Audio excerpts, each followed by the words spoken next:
paz a todos, a todas, os que meditam a palavra de Deus. Leiam o capítulo 6 de São João, que é o que estamos lendo. Capítulo importante no conjunto da obra de São João, o discurso do pão da vida. Começa com a multiplicação dos pães, o grande discurso que é feito na sinagoga de Cafarnaum e termina com a Eucaristia. Capítulo 6, versículo 51, o pão que eu darei é a minha carne para a vida do mundo. É a minha carne para a vida do mundo. É Ele que se entrega para a salvação do mundo. Então aqui já começa a ficar um pouquinho mais claro o que é que Jesus está falando. Ele vai entregar a sua vida para a nossa salvação. Nós é que precisamos saber depois como traduzir isto na prática do nosso dia a dia. A minha carne é minha carne para a vida do mundo. Os judeus discutiam entre si, dizendo: como este homem pode dar-nos a sua carne a comer? Pergunta válida. Ele disse que é para comer a carne dele. O pão que eu darei é a minha carne para a vida do mundo. Como podemos comer a carne deles? Somos antropófagos, então? Resposta de Jesus: em verdade vos digo, se não comerdes a carne do Filho do Homem. Veja, Jesus não corrige o que ele disse. Não, vocês entenderam errado, eu não estou falando. Não, ele afirma: se não comerdes a carne do Filho do Homem, e acrescenta, e não beberdes o seu sangue. Então veja, o pão da vida que é Jesus, a carne que deve ser comida, o sangue que deve ser bebido. Se não fizerdes isto, não tereis a vida em vós. Quem come a minha carne e bebe meu sangue, tem a vida eterna, e eu o ressuscitarei no último dia. Pois a minha carne é verdadeiramente uma comida, o meu sangue é verdadeiramente uma bebida. Quem come a minha carne e bebe meu sangue, permanece em mim e eu nele. Assim como o Pai que vive me enviou e eu vivo pelo Pai, também aquele que de mim se alimenta viverá por mim. Este é o pão que desceu do céu.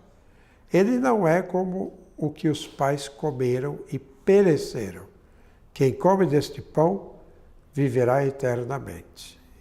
Assim falou ele, ensinando na sinagoga de Cafarnaum. Jesus não explica mais do que isto, mas vai chegar um momento em que, lendo os sinóticos e ouvindo a tradição transmitida por São Paulo vai dizer: eu transmito a vocês aquilo que aprendi. Que Jesus, na última ceia, tomou o pão e disse: isto é meu corpo. Tomou o vinho e disse: isto é meu sangue. E nos sinóticos, Mateus, Marcos e Lucas, vamos ouvir isso com muita clareza. João não dirá, porque já disse aqui, de uma outra forma. Então, o pão que nós vamos comer é aquele pão que Jesus toma na última ceia e diz: isto é meu corpo.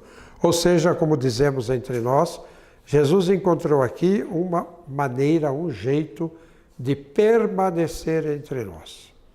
Permanecer de uma forma muito concreta.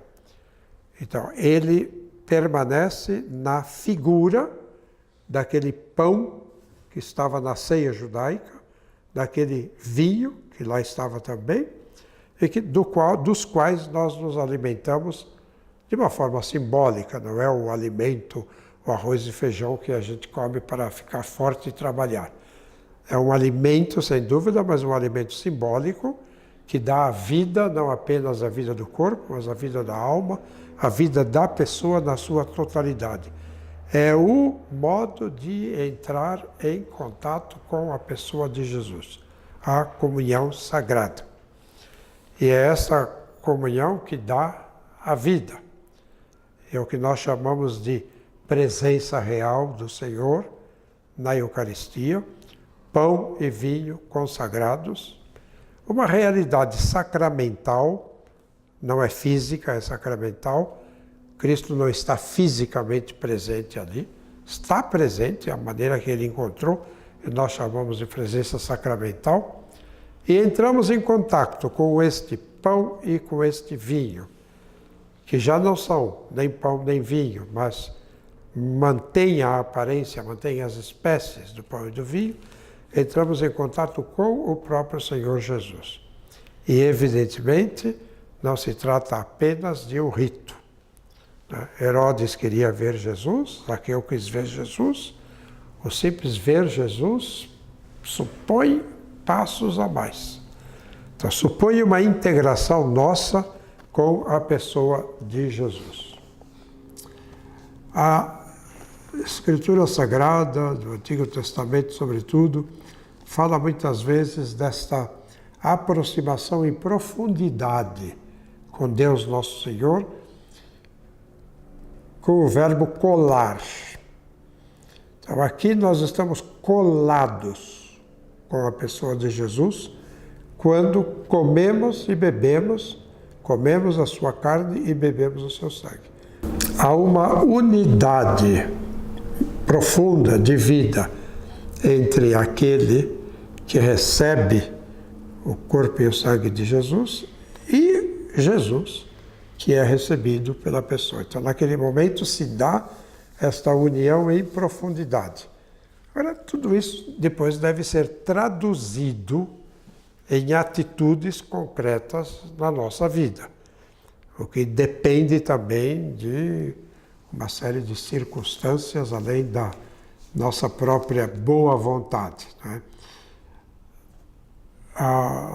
Na nossa teologia sacramental, falamos do sacramento que opera, que age por si mesmo, ex opere operato, que age por si mesmo, e o ex opere operantis, a ação daquele que recebe o sacramento. O sacramento produz o seu efeito e há uma atitude minha que deve mostrar aquilo que o sacramento está produzindo. Não se trata de magia, de algo mágico que acontece, mas se trata de uma realidade verdadeira em si, que supõe também uma correspondência da minha parte. Então, quando usamos a expressão comunhão, a expressão comunhão, ela significa, no que as próprias palavras dizem, uma união uma união comum. Então, estamos unidos, nós e Jesus. Então, eu estou unido a Jesus naquele momento, e estou. E da parte de Jesus não há nenhuma dúvida, não? Da parte dele é o grande abraço que ele nos dá. Agora, a partir daí, eu rejeito o meu irmão. Eu não tenho nenhum tipo de união com os outros, que pode se dar individualmente e pode se dar de forma grupal também. Eu não me relaciono com os outros, ou então o meu grupo também se fecha e não se relaciona com os outros. E recebemos a comunhão. Quer dizer, eu estou em comunhão com o Cristo, não estou em comunhão com mais ninguém.